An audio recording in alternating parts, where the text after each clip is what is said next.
শুধু দর্শক মণ্ডলী, আমি খন্দকার মাসুদুজ্জামান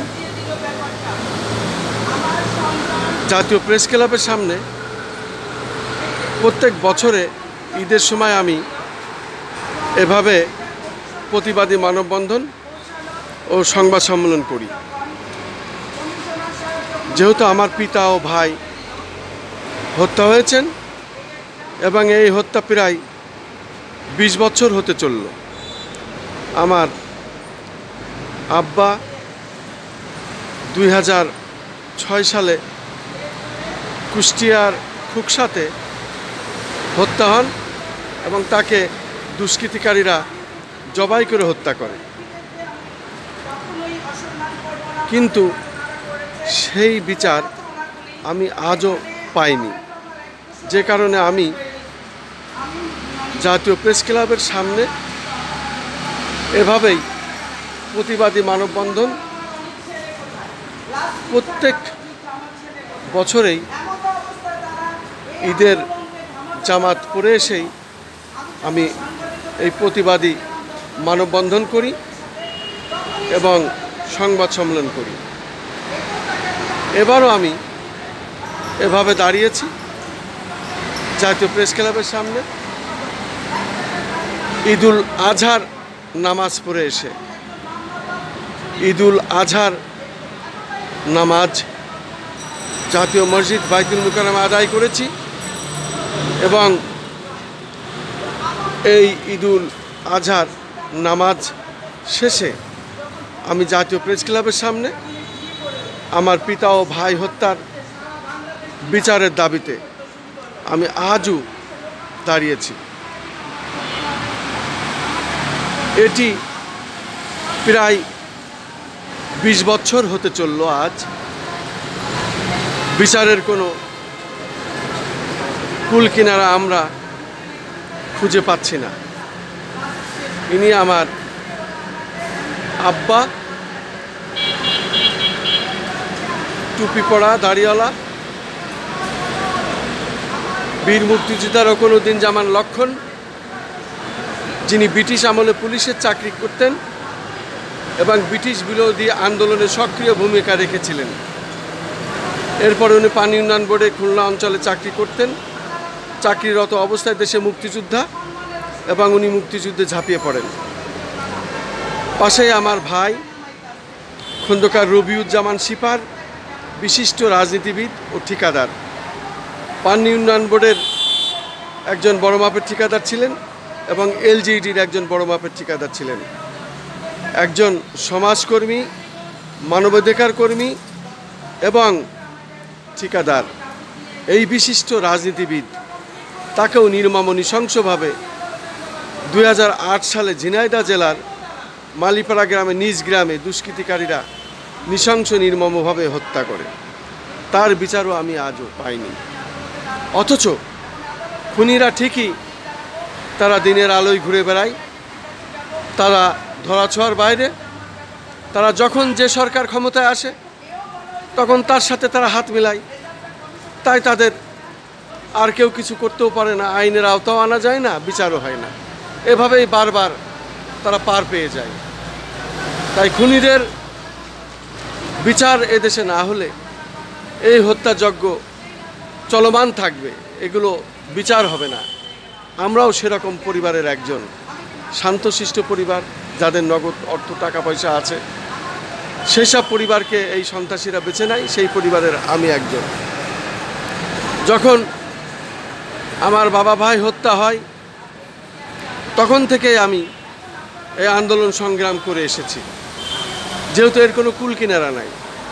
2006 সালে আমার যখন আব্বাকে হত্যা করে খুকসা কুষ্টিয়া ওনার নিজ বাড়িতে, তখনই আমি নিরাপদ বাংলাদেশ নামে একটি রাজনৈতিক সংগঠন করি এবং সেই রাজনৈতিক সংগঠনের পক্ষ থেকে তার প্রতিষ্ঠাতা চেয়ারম্যান হিসাবে আমি এখনও দায়িত্ব পালন করছি এবং এটাকে প্রতিবাদ জানিয়ে আসছি যে একজন বীর মুক্তিযোদ্ধা ব্রিটিশ বিরোধী আন্দোলনে যার ভূমিকা ছিল যিনি ব্রিটিশে পুলিশের চাকরি করেছেন, পুলিশের চাকরি করা অবস্থায় চাকরি ছেড়ে দিয়ে উনি ব্রিটিশ বিরোধী আন্দোলনের ঝুঁকি এবং সক্রিয় ভূমিকা নিয়েছিলেন।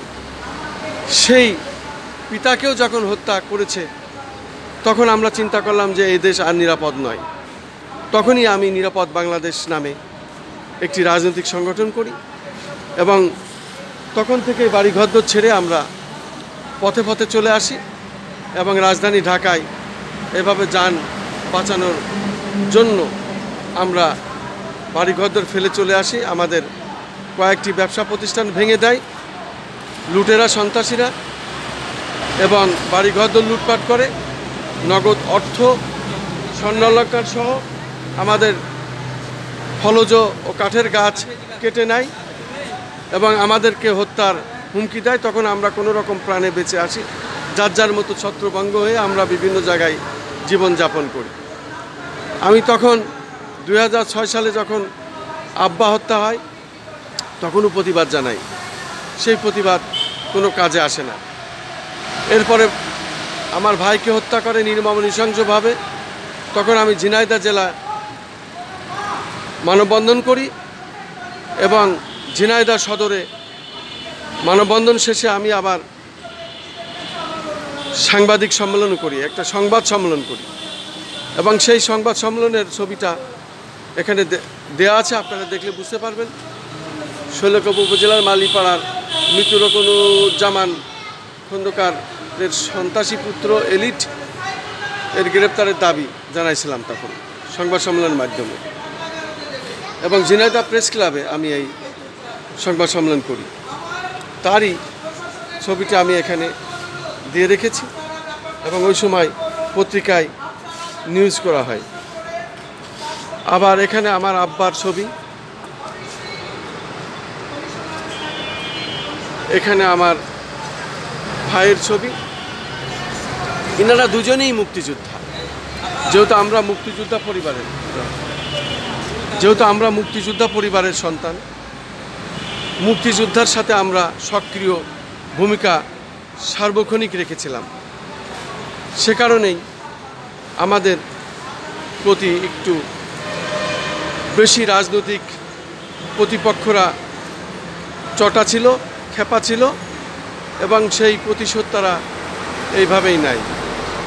ওই সময় জাতীয় দৈনিক বিভিন্ন পত্রিকাতে নিউজ হয়, তারও কিছু ছবি আমি এখানে দিয়ে রেখেছি।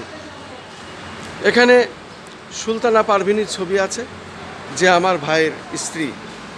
সে পরকীয়ার কারণে তার স্বামীর সাথে যোগসাজশে আমার ভাইকে হত্যা করে, স্বর্ণালঙ্কার সহ নগদ অর্থ সহ অনেক টাকা পয়সা সে নিয়ে চলে যায় এবং দীর্ঘদিনের এই প্ল্যান প্রোগ্রাম সেটা সে সম্পূর্ণ করেছে এবং সে মহা আনন্দে এখন আছে। এবং এখানে আমরা আব্বা এবং ভাইয়ের ছবি সম্মিলিতভাবে জাতীয় প্রেস ক্লাব সহ বিভিন্ন জায়গায় এগুলো আমরা প্রচার করেছি। বিভিন্ন সময় আমরা এগুলো প্রচারের জন্য রেখেছি, কিন্তু কোনো কাজ হয় না। তাই বলি বারবার যে বিচারের বাণী আজও নীরবে নিবৃত্তে কাঁদে। ঠিক আজও জাতীয় প্রেস ক্লাবের সামনে আমি ঈদের জামাত পড়ে এসে এই কুরবানি ঈদে আমার পিতা ভাই হত্যার বিচারের দাবি জানাচ্ছি। কিন্তু এই বিচার কবে পাব, কবে হবে সেটা আমাদের জানা নাই। তবু আমরা বিচার চাই। বিচার রাষ্ট্রকেই করতে হবে এই দায়িত্ব নিয়ে, যেহেতু রাষ্ট্রেরই দায়িত্ব বিচার করা। আর এই বিচার যতদিন না হবে ততদিন আমরা এভাবেই বাড়িঘর ছেড়ে আমরা মানববন্ধন করব, সংবাদ সম্মেলন করব এবং বিচারের দাবি জানিয়ে যাব। এই বিচার যতদিন না হবে ততদিনই আমরা আমাদের বিচার চেয়ে যাব রাষ্ট্রের কাছে। আমার ভাই খন্দকার রবিউজ্জামান বিশিষ্ট রাজনীতিবিদ, ঠিকাদার। তার অনেক টাকা পয়সা লুফে নিয়েছে মাফিয়ারা। জয়নাল হাজারী সহ আরও অনেকের সাথে জড়িত। জয়নাল হাজারীর এলাকা ছিল ফেনী। ফেনীতে ভাই ঠিকাদারি কাজ নিয়ে গেছিলেন এবং সেই সময় ওই ঠিকাদারির কাজ যখন সুসম্পন্ন হয় তখন জয়নাল হাজারী তার বাহিনী নিয়ে অস্ত্রশস্ত্র নিয়ে সমস্ত টাকা পয়সা ব্যাংকের ম্যানেজার ডেকে এনে অস্ত্রের মুখে তাকে অপহরণ করে সমস্ত চেকে জোরপূর্বক সই করে নেয়, টাকা নিয়ে নেয়। তারও সমস্ত কাগজপত্র ডকুমেন্টস ভাই রেখে দিচ্ছেন আমাদের কাছে এবং উনি হাইকোর্টে তখন মামলা করার জন্য চেষ্টা করছিলেন। ওই সময় জানার পরে ওরা তাকেও হত্যা করে। এই নির্মম হত্যা মাফিয়ারা সরাসরি জড়িত। আর এই মাফিয়ারা কিন্তু এখন আস্তে আস্তে ধরা খাচ্ছে, তারা ধরা পড়ছে। শুধু আমাদের ঝিনাইদহ জেলায় নয়, সারা বাংলাদেশেই এই মাফিয়াদের একটি বিশাল চক্র আছে, হাত আছে এবং তারা এইভাবে রাজনীতির সাথে জড়িত হয়ে যায়। তারা টেন্ডারবাজি করে, তারা বিভিন্ন বড় বড় জায়গায় তাদের হাত এবং এমপি মন্ত্রীদের সাথে যোগ সাজসে তারা বিভিন্ন হত্যা, গুম, খুন করে এবং টাকা পয়সা লুফে নেয়। টেন্ডারবাজি সহ, চুরি ডাকাতি সহ, খুন খারাপি সহ এইসব কাজই তাদের আসলে যেন ব্যবসা। এইভাবে দেশ চলতে পারে না, এইভাবে রাষ্ট্র চলতে পারে না। আমরা এর প্রতিকার চাই, আমরা এর বিচার চাই।